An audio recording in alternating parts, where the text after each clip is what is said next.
ఎప్పటికప్పుడు తాజా వార్తలను అందిస్తున్న జీకే న్యూస్ కు స్వాగతం. సహకరించి ఆ చెయ్యి వచ్చేలాగా చిన్న వయసులో ఏ అవసరం అన్నది ఏంటన్నది పాపకి తెలియదు. ఇప్పుడు ఎదిగే కొద్ది ఇంకా అదే చెయ్యి అలా ఉండిపోతే ఆ సిచ్యువేషన్ అనేది ఎలా ఎదురవుతుంది చెప్పండి. ఇప్పుడు మన నార్మల్గానే ఎదిగిన వ్యక్తులు ఒక చెయ్యి లేకపోతే ఒక దేవుడిచ్చిన అవయవాలు ఒక అవయం లేకపోతే ఎంత బాధపడతామో అలాగే చిన్న వయసులో పాపకి తెలియదు. అలాంటిది ఎదిగి వచ్చిన తర్వాత కూడా ఆ చెయ్యి అనేది తనకు ఉపయోగపడేలాగా ఇప్పటి నుంచే ఏదోటి గవర్నమెంట్ మాకు సహకరించి మంచి ట్రీట్మెంట్ ఇప్పించి మేము ఇదే కోరుకుంటున్నామండి. ఆ పాపకు మంచి ట్రీట్మెంట్ ఇప్పించి ఆరోగ్యకరంగా చెయ్యి కూడా లెగిసి సపోర్ట్ వచ్చేలా చేస్తారని చెప్పేసి మేము కోరుకుంటున్నామండి. అంటే జరిగి చాలా రోజులైంది, చాలా రోజుల తర్వాత వీళ్ళు వచ్చారు, వచ్చి గొడవ పెడుతున్నారు, కావాలని గొడవ పెడుతున్నారు అంటున్నారు. లేదండి, కావాలని కాదండి. ఇప్పుడు ఆ బాధపడేది పాప అక్కడ బుధవారం 3 గంటలకు చనిపోయింది. పాప మా చెల్లి 3 గంటలకు చనిపోయింది. అమ్మాయి NICలో పైన ఉంది, చిన్న పాప. అక్కడ హాస్పిటల్లో మా అమ్మ నేను తప్ప ఎవరు లేరు. మా చెల్లి ప్రాణప్రాయ స్థితిలో ఉన్నప్పుడు మా నాన్నగారు ఎప్పుడు నైట్ 10 గంటలకు 9 గంటలకు వచ్చారు అక్కడికి, కాకినాడ హాస్పిటల్కి GGHకి వచ్చారు. అప్పుడు అంతా జరిగిపోయింది. మా నాన్నగారు వచ్చేటప్పుడు మొత్తం అంతా జరిగిపోయింది. నవ్వుతూ వెళ్ళిన అమ్మాయిని ఇలా చంపేసేసి ప్రయత్నం చేసి అవార్డులు రివార్డులు పొందడం కోసం నార్మల్ డెలివరీలు చేస్తారనే సంగతి మాకు తెలియదండి.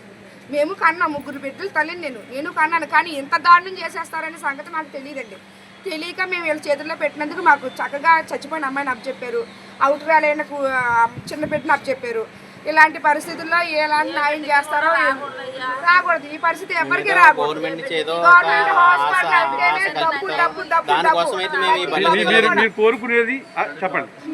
కోరుకునేది ఈ డాక్టర్ గారు ప్రవర్తన వల్ల ఇలా సిచ్యువేషన్ ఎందుకు ఎదురవ్వాలి, సిచ్యువేషన్ మా వల్ల ఇక్కడ ఆగిపోకూడదు. ఈవిడ వల్ల ఎంతమంది నలిగిపోయారో అందరికి కూడా నెక్స్ట్ వచ్చిన అమ్మాయిలు కూడా ఏ అమ్మాయికి జరగకూడదు అనే ముఖ్య ఉద్దేశంతో మేము ఇలా చేస్తాం. చర్యలు తీసుకోవాలి, ఆవిడ మీద కఠిన చర్యలు తీసుకోవాలండి. డాక్టర్ సుజాత డాక్టర్ మీద, ఈ హాస్పిటల్ సిబ్బంది మీద, మా చెల్లి ఒంటి మీద ఎంతమంది చేతులు పడ్డాయో అంతమంది మీద కూడా కఠిన చర్యలు తీసుకొని వారిని విధుల నుంచి కూడా తొలగించాలని కోరుకుంటున్నామండి. బిడ్డకి ప్రభుత్వం సమానమైన న్యాయం చేసి ఆ బిడ్డని భవిష్యత్తుకు చూపించాలని నిజంగా ప్రభుత్వం వారిని కోరుకుంటున్నామండి. ఈరోజు ఎంక్వైరీకి పిలిచారు ఈరోజు మమ్మల్ని ఎంక్వైరీకి పిలిచారండి. ఎంక్వైరీలో మాకు ప్రతి ఒక్క విషయం కూడా క్షుణ్ణంగా అక్కడ ఏం జరిగిందో సిచ్యువేషన్ అనేది, వాళ్ళు ఎలా బిహేవ్ చేశారో, ఎలాంటి మాటలు మాట్లాడి మమ్మల్ని ఇబ్బంది పెట్టారో, ఆ పురుడు పోసుకునే అమ్మాయిని ఎలాంటి ఇబ్బంది పెట్టి ఆ అమ్మాయికి అంత చావుకు దగ్గర చేశారో వాళ్ళు ప్రతి ఒక్క విషయం కూడా పేపర్ మీద వాళ్ళు రాసుకున్నారు. మేము చెప్పింది రాశారండి వాళ్ళు. తర్వాత మా పరిస్థితి వాళ్ళు కూడా గమనించి మీకు కంపల్సరీ న్యాయం చేస్తామని చెప్పారండి. జస్ట్ ఇప్పుడు అయ్యింది, ఇప్పుడే బయటకు వచ్చాము. మేము జస్ట్ వచ్చి మీకు ప్రతి ఒక్క విషయం కూడా క్షుణ్ణంగా పరీక్షించి మీకు కలెక్టర్కి లెటర్ పెట్టి మీకు న్యాయం జరిగేలా చేస్తామని అన్నారండి.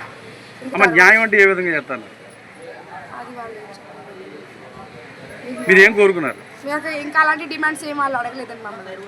మీరు ఏం డిమాండ్ చేస్తున్నారు, మీరు ఏం కోరుకుంటున్నారు అని కేసుకి మేము ఎలా జరిగింది అంటే జరిగేటప్పుడు మేము లేవు కదా, ఇక్కడ మాకు ఎవరికి తెలియదు కదా, ఇక్కడ ఉన్న వాళ్ళు మీరు కాబట్టి ఉన్నది ఉన్నట్టుగా ఆవిడ ఎలా ప్రవర్తిస్తుంది, ఆవిడ రూడ్ బిహేవియర్ ఏంటనేది వాళ్ళు వివరించి ప్రతి ఒక్కటి కూడా జాయినింగ్ దగ్గర నుంచి మమ్మల్ని కాకినాడ GHకి పంపినంత వరకు ఆవిడ ఎలా ప్రవర్తించిందో, ఎలా సుజాత డాక్టర్ గారు ఎలా ప్రవర్తించారో, ఎలాగా మాట్లాడారో మాతోటి, మళ్ళీ మా చెల్లి అక్కడ చావు బ్రతుకుల్లో ఉన్నప్పుడు మా దగ్గరకు వచ్చి ఏ విధంగా మమ్మల్ని ఓదార్చారో ప్రతిదీ కూడా మేము కోసకొచ్చినట్టు మేడం గారికి వివరించామండి. లోపల ఎంక్వైరీ కమిటీకి వివరించామండి.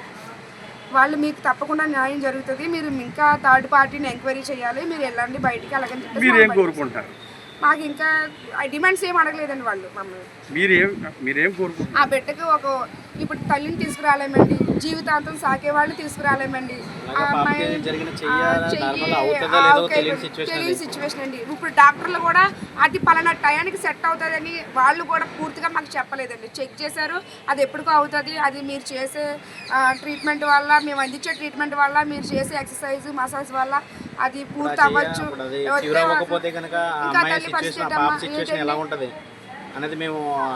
ఇంకా మేము డిమాండ్ ఏమడుగుతున్నారు ఏంటనేది మమ్మల్ని ఏం అడగలేదండి. కాకపోతే ఆ బిడ్డ పరిస్థితి చూసి ఆ బిడ్డకి లేని ఆధారం మీరు ఎలా తెచ్చిపెట్టగలరో, ఏ విధంగా ఆ బిడ్డకి సపోర్ట్ చేయగలరో, ప్రభుత్వం ఎలా సాయం చేయగలరో ఆ విధంగా ఆ బిడ్డను ఆదుకుంటే, పోయిన ప్రాణాన్ని ఎలాగా తీసుకురాలేము, ఆ బిడ్డని ఏ విధంగా ఆదుకుంటే ఆ బిడ్డకి మనం న్యాయం చేసిన వాళ్ళం అవుతామో ఆ విధంగా ఆదుకోమని ప్రభుత్వాన్ని కోరుకుంటున్నాం. ఇంకోటి ఏంటంటే